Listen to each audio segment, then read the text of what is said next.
Hi, welcome to my channel. You need to hear this if you're a modern-day investor. The world around us changes constantly. Technology advances at a breathtaking pace. Financial markets often swing with unpredictable energy, yet the core of human nature remains steadfast. Our deep-seated anxieties about future security persist. Our innate desire for well-being is an ancient longing. Timeless texts like the Bhagavad Gita understood this well. Chanakya Niti also grasped these human truths profoundly. Their wisdom offers a steady compass for our financial journey today, a guide for our hearts and minds. The Bhagavad Gita offers a powerful verse for all times. It says, Karmanye vadikaraste ma phaleshu karachana. This profound teaching means you have a right to your actions. However, you are not automatically entitled to the fruits of your actions. How does this ancient wisdom apply to our money? It tells us to focus diligently on the work itself. We must not become obsessed only with the prospect of profit. We can indeed control our diligence in learning. We can surely control our discipline in forming good financial habits. When we fixate only on outcomes that are beyond our full control, anxiety inevitably grows. We might see others appearing to make quick money sometimes. We often hear talk of new, seemingly thrilling investment opportunities. The pervasive fear of missing out, commonly known as FOMO, can then grip us tightly. This insidious fear pushes many people into rushed, often unwise financial choices. The Bhagavad Gita gently guides us away from such reactive, agitated living. It encourages thoughtful, deliberate action performed with sincere care and attention. Perform your duties, your work, your financial planning with your utmost dedication. Then, learn to detach from the specific result you anticipate. This crucial detachment is not apathy or carelessness in any way. It is, in fact, a profound source of inner strength and clarity. In today's complex financial world, this means conducting thorough research. It means saving consistently, regardless of the prevailing market noise. Create a sensible, well-considered financial plan for yourself. Then cultivate the discipline needed to stick faithfully with it through changing times. Chanakya, the wise statesman and discerning economist, was deeply practical. He offered a vital insight into the nature of worldly affairs. He declared, Artha moolam jagat sarvam. This means that wealth, or Artha, is the root of all activities in the world. This statement is not a glorification of material greed. It is a clear-eyed, honest recognition of a fundamental reality. Money, or Artha, serves as a powerful and essential tool in life. It facilitates countless transactions that underpin our society. It supports the livelihoods of individuals and families everywhere. Think carefully about the role of resources in our lives. Education for our children requires adequate funds. Maintaining good health and accessing healthcare needs resources. Building essential infrastructure, supporting the flourishing arts, or even pursuing dedicated spiritual study often involves financial means. Wealth, when it is acquired ethically and managed wisely, empowers us significantly. It provides us with the capacity to care for our loved ones. It allows us to contribute meaningfully to our communities. It can indeed become a potent force for widespread positive change in the world around us. In our contemporary lives, this ancient principle strongly reminds us of vital modern needs. It underscores the enduring importance of financial planning and widespread financial literacy. Earning money through honest means is certainly essential for living. Managing that earned money wisely is an equally crucial responsibility we all share. The practices of saving regularly, investing thoughtfully, and budgeting carefully are not just mundane tasks.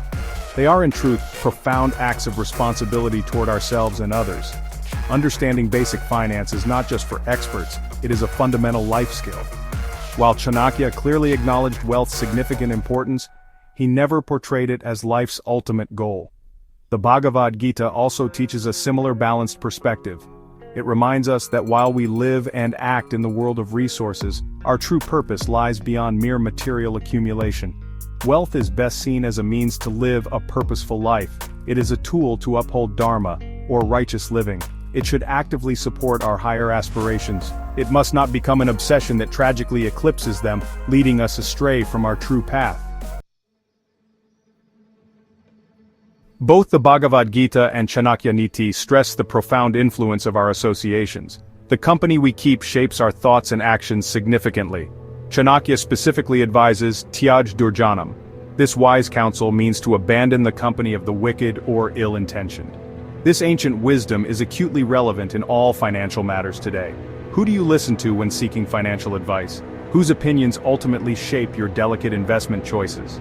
Surrounding yourself with people who are reckless, overly greedy, or unethical can lead to disastrous financial outcomes. Bad company can subtly or overtly lead to poor financial choices. Such influences might encourage highly impulsive investments without any proper research. They might carelessly downplay significant risks or deceitfully promise unrealistic returns. They could even pressure you into schemes that are deeply unethical or outright illegal. Sometimes the problem is not even malicious intent from others. It might simply be sheer ignorance or a shared unthinking panic that spreads. In our current age of constant social media updates and information overload, discerning good advice from bad is more critical than ever to our well-being. The Bhagavad Gita identifies lobha, or consuming greed, as one of the 3 destructive gates to hell. The other 2 are anger and selfish lust. Greed inevitably clouds our judgment. It makes us terribly impatient for results. It relentlessly pushes us to take excessive risks, always hoping for quick, outsized rewards. When greed takes a firm hold of our mind, we lose sight of long-term stability. We also tend to forget crucial ethical considerations in our pursuits. We might be tempted to cut corners, or exploit others. Mindful living, which is a core teaching of the Bhagavad Gita, offers the perfect antidote to greed. It involves being keenly aware of our thoughts, our desires, and our underlying motivations. When it comes to our personal finances, mindfulness means making truly conscious choices. Ask yourself, am I investing out of genuine need or out of unchecked greed?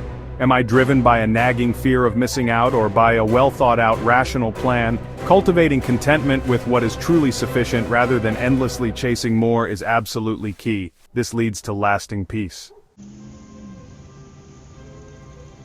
In our relentless pursuit of the new and innovative, we often overlook the enduring value of the old. The financial principles from the Bhagavad Gita and Chanakya Niti are not mere relics.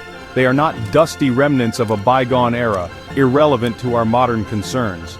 They are, in fact, timeless truths about unchanging human nature.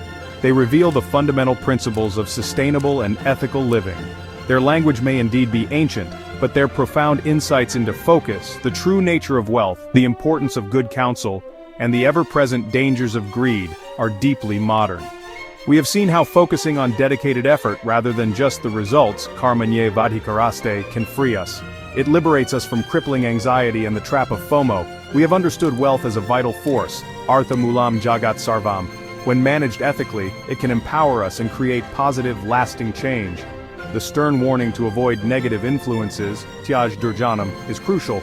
The caution against destructive greed, lobha, protects our financial and mental well-being. These are not just abstract philosophical ideas, they are practical guides for our daily financial conduct. The true, lasting value of this ancient wisdom lies in its consistent application. Reading about these profound principles is an important first step on the path. However, integrating them deeply into your financial decisions is where real transformation happens. Strive for sincere diligence in all your work. Manage your precious resources with a strong sense of responsibility. Choose your financial advisors and influences with great care and discernment. Cultivate genuine contentment within your heart, and always be wary of greed's deceptive shadow. This builds true prosperity. These ancient signposts clearly point towards a path of financial management. This path is both remarkably effective and deeply ethical. They teach us that true wealth is not just about the numbers in an account, it is about how we live our lives. It concerns how we act towards others and the peace we cultivate within ourselves. By embracing this profound wisdom, we can navigate the complexities of modern finance. We can do so with greater clarity, stronger resilience, and unwavering integrity. Let these timeless teachings be your trusted guide.